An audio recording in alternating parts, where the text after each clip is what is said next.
true? You know, I have I've been here with you a couple times. Yeah, I've visited Do you hundreds mind of if I schools. record this? No, go ahead. Alright. I've visited hundreds of schools. I'm sure I've been to Sandpoint Okay. before. Very nice. Yeah. But this is the first time I've visited Sandpoint as a 5-star school. Okay. Yeah, that's So, great. You said Yeah, you know, and I don't know how familiar you are with that, but it's there's not very many 5-star schools in Idaho. Yeah, And I this was is- looking onto our achievement on the Idaho webpage Yeah. and just about how we've been above on testing as far as the ISATs go. Yeah. And it's really impressive. A lot of people don't Yeah. realize when they're going to high school here. And to be a 5-star school, it's more than just tests, right? It's graduation rates, it's the number of college credits high school students are Yeah. earning while they're still in high school.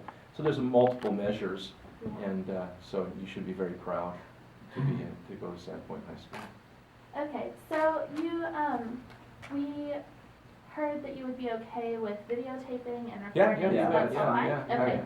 great. Make sure I'm tight. So, I'll start it off really with a pretty straightforward question. What do you think about students and teachers' negative views towards Props 1, 2, and 3? Well, you know, change is always difficult, right? And, Mhm. and whenever we talk about change in government, it's that much more difficult, and change in education is even more difficult than that. And so people resist change. You know, we get very comfortable, and so you know, so that I understand how that drives some of the concerns. Also, you know, when people have misperceptions of what is actually in the laws and what are the opportunities they actually provide, that can drive some negative reactions. For example, when parents and students find out that part of Proposition 3 that students can now earn up to 36 college credits, all paid for by the state before they graduate from high school.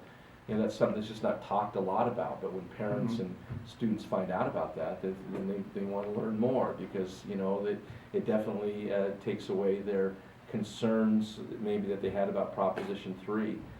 When teachers find out now that 8 out of 10 teachers are receiving a bonus, and the average bonus is over $2,000, then they take a step back and they say, well, wait a minute, that's not what I was told. You know, what teachers were told what many teachers were told is that all of them would have to take a 15 to 20% pay cut immediately, and then they would try to earn some of that money back through bonuses. Then only a few of them would get a bonus, and it wouldn't be very much money, and now they know that that's not true. So just the time has helped to answer many of the concerns that teachers have had, and we continue to deal with a lot of the misinformation. And when you say that people are telling the teachers and are telling the students that these misconceptions about the propositions, who specifically is Well, a lot of making it, those yeah, a lot of it misconceptions? has come, the great question, a lot of it has come from the leaders of the teachers union out of Boise and out of Washington, D.C. You know, you know, I guess, you know, follow the money, you know, see who's paying for the TV ads and who's paying for the radio ads, and it's not Idahoans, it's the union out of Washington, D.C. So that misinformation, you know, has been told to teachers and the public by the leaders of the teachers union in Boise. So it's interesting that you said follow the money, because one of the questions that we had was the Luna Law campaign and the Vote No Propositions 1, 2, and 3 has been way more funded than the Students Come First campaign. For example, when we go onto YouTube, we're seeing a lot of Vote No Propositions 1, 2, and 3 ads, and that's on YouTube, something that a lot of people are really... And yeah, it's, I'll be honest with you, I mean, there's a lot of, on the radio, you turn it on and it's one of the first things you'll hear, especially from Idaho, is the ad saying, you know, addressing Proposition 1, 2, and 3, so there's a lot of, yeah. Now, what are you hearing on the radio? To vote no. Yeah, vote no? so Yes. like, you know, I don't know if you know about this, but you go on YouTube and... Yeah, oh sure, yeah. sure. So it's just the same as So it that. seems like that campaign has been more funded than the Vote Yes campaign. Yeah. We were wondering how you think that this will affect the outcome of the vote on November Well, 6th. So I'm glad you've looked at that. Now take it to the next step and find out if they're receiving more funding, where's the money coming from? Because this is a law that was passed by Idahoans, you know, and now Idahoans are going to be able to decide whether we should keep these laws. And so in my mind, the efforts to either support or repeal these laws should be kept within Idaho. So when you watch these TV ads, when you hear these radio ads that say vote no, then where did the money come to fund those? Let me tell you where it came from. If you go to the Secretary of State's website, you can look at the financial disclosure forms that we all have to file. The group that is behind repealing this is called No for Idaho. They've raised $1.2 million in cash. Only $45,000 of that came from Idahoans. $1.1 million came from the National Teachers Union in Washington, D.C. So the ads you're seeing on TV and the ads you're seeing on YouTube and the ads you're hearing on the radio are being paid for by the National Teachers Union in Washington, D.C. And, you know, so if you look at our reports, you'll see that we've raised less, but it's come from Idahoans. Mm-hmm. And the people that are running the No campaign, they claim that they have this grassroots campaign made up of Idaho's teachers and Idaho's parents and Idaho's patrons that are just passionately opposed. Well, if that's the case, why can't they raise any money? I mean, we haven't had trouble raising money in Idaho to defend these laws, but apparently they're having trouble raising money in Idaho to defeat these laws, because it's all coming from Washington, D.C. It's interesting that you mentioned like national involvement. If you find yourself in a position of authority within the next few years, would you try and introduce similar legislation on a national level? You mean if I had authority at a national level? Yes. No, I believe in states' rights when it comes to education. You know, what I will tell you is that 30 states have passed some form of education reform. Okay. And Idaho's not alone here. We all have the same resistance from the same group in Washington, D.C. that's funding. They're trying to do with the money they're spending here in Idaho. They're spending similar money in Indiana. They're spending money in not Wisconsin, but Michigan and South Dakota. But my point is that what we did in Idaho was what was best for Idaho schools. Okay. So, to address that, is the elements of Prop 1, 2, and 3 is that based loosely off of some of the efforts done in other states and? No, what you see is a lot of states that are basing their reform on our efforts. That's what South Dakota and many states have done, is looked at what Idaho's done. But what we did do is what you find in Students Come First is a pay-for-performance plan that has been used in Idaho for 10 years, and now we're making it available to the whole state. You have Proposition 1 was a bill that was put together with help from the School Boards Association and superintendents and district leaders from around the state. And Proposition 3, when we talk about technology in schools, that is something that we have learned from other states. Idaho is way behind in the kind of technology we provide our high school students.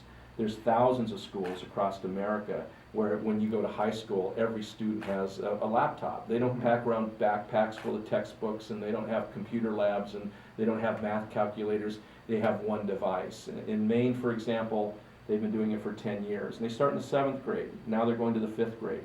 You go to school in Maine and you never have textbooks and math calculators and those things. You just have one electronic device. And so so when it comes to the technology part, which is Proposition 3, we did learn from the thousands of high schools and schools across the country that have been doing this for a long time. So going back to on the national level, you are one of Mitt Romney's education advisors and the only superintendent chosen for that panel. And so you say that you believe that states' rights for education. How would you, what role does federal government play in education? Well, that's a great question. I take a 10th Amendment approach to Okay. this, and you know what the 10th Amendment is, right? Yes, but if it's not a federal power, it's a state power. Good job. And if it's left to the people, right? Mhm. There's nothing in the U.S. Constitution that gives the federal government a role in education. And so according to the 10th Amendment then, it reverts back to the states and the people. And so I just wanted to address that because you know that Common Core is being implemented next year, and I know it's not a federal it's not a federal push. The federal government didn't push for this, but it was a collection of states. Yeah. And how do you I think agree that's with that? exactly how it should work, is states Okay. should be driving this. And we were one of the first. We were one of the first 6 to even sit down and have an informal conversation about what had became Okay. Common Core. But Common Core is a state-led effort right now. Mhm. It has to continue a state-led effort. It can never become a federal effort, and the moment the federal government becomes involved, then it'll go away, because it will violate the premise of what we all agreed on when we did Common Core. So back to your question, though. Let me get to to answer your question about the proper role of the federal government. As long as the federal government is spending money on education, there has to be accountability for how those dollars are spent. I don't think any tax dollar at any level should be spent without some level of accountability. What we need to do is we need to have states define the federal government's role in education rather than the federal government attempting to define the state's role. Right now that's reversed, right? It's the federal government that is trying to define the role that states should play. I think there's a lot of strong leaders at the state level now that are committed to making sure that going forward the states are defining the federal government's role.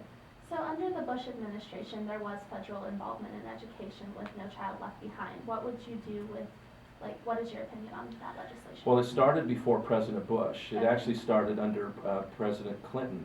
You know, when he passed the ESEA law in 1998, I believe, and that law said that every state will have grade level standards, will test every child, and will be accountable for that. And then when President Bush came into office, he took that federal law that was in place, and he said, if we're going to have the federal law, then everybody is going to be compliant. And that's what took it and became No Child Left Behind. Okay. But I think that what the purpose of No Child Left Behind, you know, there's some good, there's some bad, and the ugly part of it. But the whole reason we ended up with No Child Left Behind is because states were not leading, and in that void, the federal government stepped in and tried to direct. If state leaders will lead, if we will take control of our education systems, then we fill that void, and we can push back against the federal government if they try to intrude, and that's what we'll continue to do. Okay. So, would you still support No Child Left Behind if you got into a national position? No, like I said, the states should be defining the federal government role. Yeah, you're alluding to me going to some other position, so I don't know what your point is. There have been obviously a couple of rumors about you being one of the people that, if Mitt Romney is elected, that would be considered for the Secretary and of that's been Education. there's. If you Google your name, it Right. comes up quite a few So, times. I didn't know if that's what you were alluding Yeah, that's to, exactly what I'm thinking. and so, you know, we still have to get a president elected, Of course. you know, and Mhm. and if it's Mitt Romney, then there'll be a lot of changes at the national level. But just so you know, my commitment is to Idaho. I love living here. I love the job I have, and if I end up on the short list for some cabinet position, that's a highlight in my life, and I don't need to go any further than that. So, but my attitude towards education has always been it's a states' rights issue, but if states do not lead, then we leave ourselves vulnerable for the federal government coming in and imposing their will on us.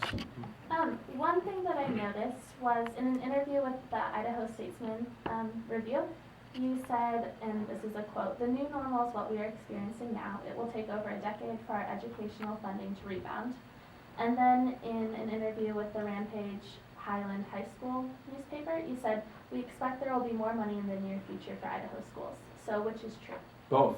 Both. Yeah, because it's going to take 10 years to get our, what I said is if the economy grows at 4% a year, and that's a pretty robust growth, but it would have to grow at 4% per year for almost 10 years before our funding level gets back to what it was in 1908. Okay. And because of the cuts that were made during the recession. So we've already seen now that the economy has turned around and there's been more money for education, but we're still a long ways from being where we were before the recession. So both are true. Okay. And then these are not quotes by you, but quotes off the website of Students Come First. And one of them says, "Paper performance is based on student achievement by district and school." And then the other says, "Teacher salaries will continue to be based on education and experience." And then also this seems like kind of a contradiction. No, because both are true. Okay. The way that we pay teachers before we pass these laws was based on how many years they've taught and the amount of education they have.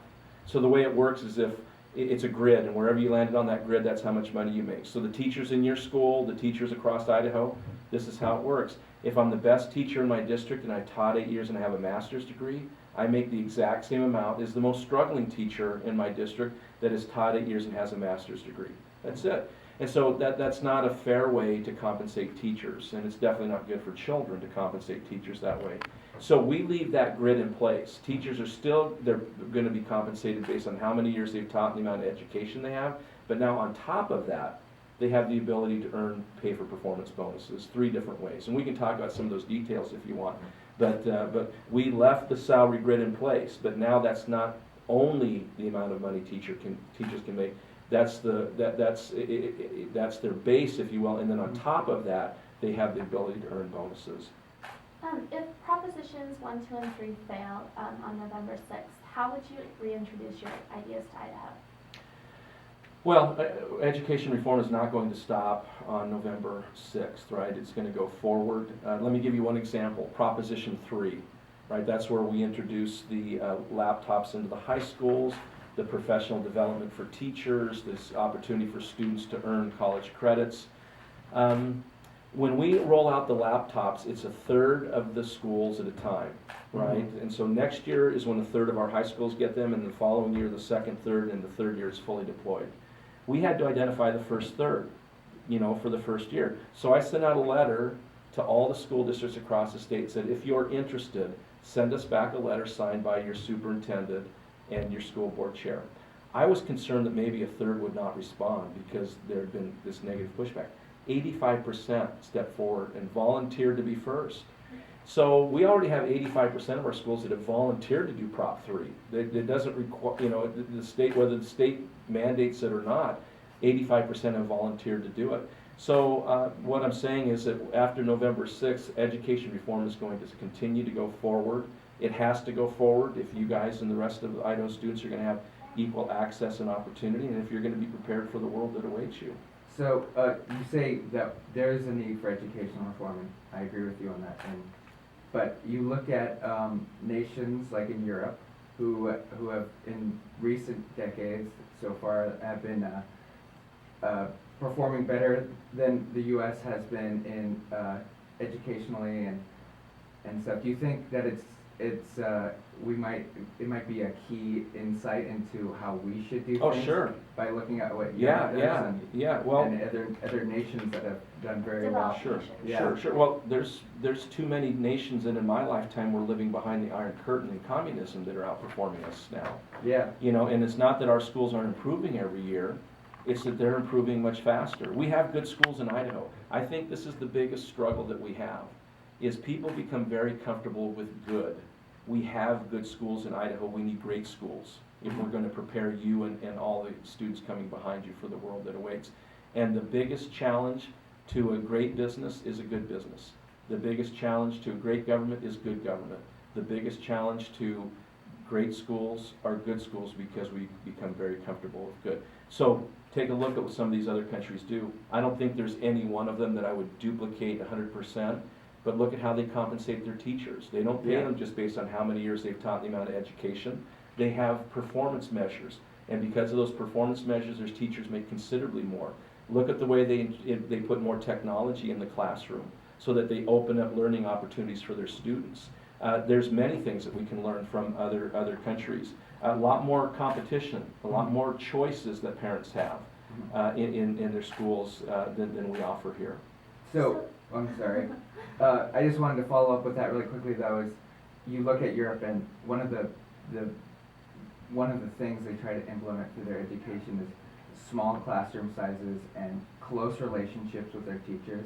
Do you think that this Props 1, 2, and 3, is that kind of going away from that? Tell me which country in Europe you're talking about. I mean, you look at... No, tell me which country you're talking about, because I hear these things. Tell me which one you're talking about. Well, Sweden, as I know for a fact, Sweden, this is their approach, is pay the teachers really well, have not overdo class sizes, because if you have too large a class, first off, you're not teaching all the class. In Sweden and Switzerland, statistically speaking, they get about 8.2% more than teachers here, So based on what- the same experience level. what's the average class size in Sweden and Switzerland? Well, I can't give you that information, but I I can can tell you that. actually.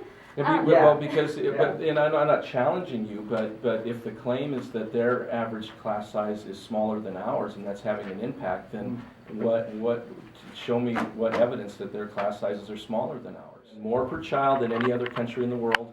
We have a student to teacher, student to adult ratio, student to teacher ratio is ours is the lowest in the I think world. that's where it's confusing though, because the student to adult ratio can a lot of times be a misconception, because that's not necessarily to a student to a teacher with the credentials. So, Right. there is the rub. How many adults do we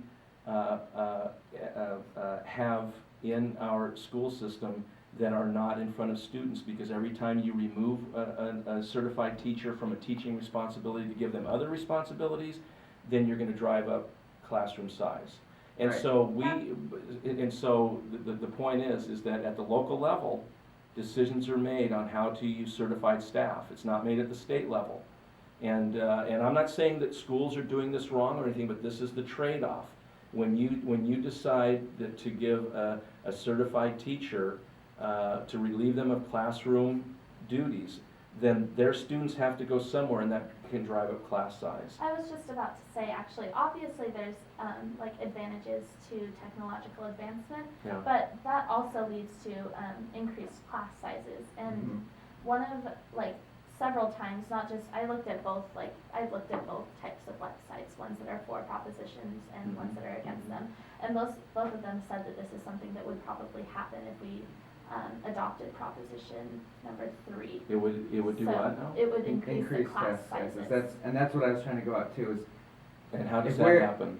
I mean, well, teachers are not able to. If we have yeah. to take 1 credit online, then that's 1 credit per person away from a teacher. So what how do you think you take the online class? Tell me how you've been told that plays out. Well, from what we've heard, that there'd be options about whether you take the class while you're in like a computer, like all Yeah. sitting in one big classroom under one teacher, and that classroom would have more students. So say I'm in a class right now of about 20 to 25 people, and if we had a class where we are all taking like an online course, that there would be more like 40 students in that class. Tom, you've got 5 minutes. So that's not accurate. Okay. Students will have to earn 2 online credits in order to graduate.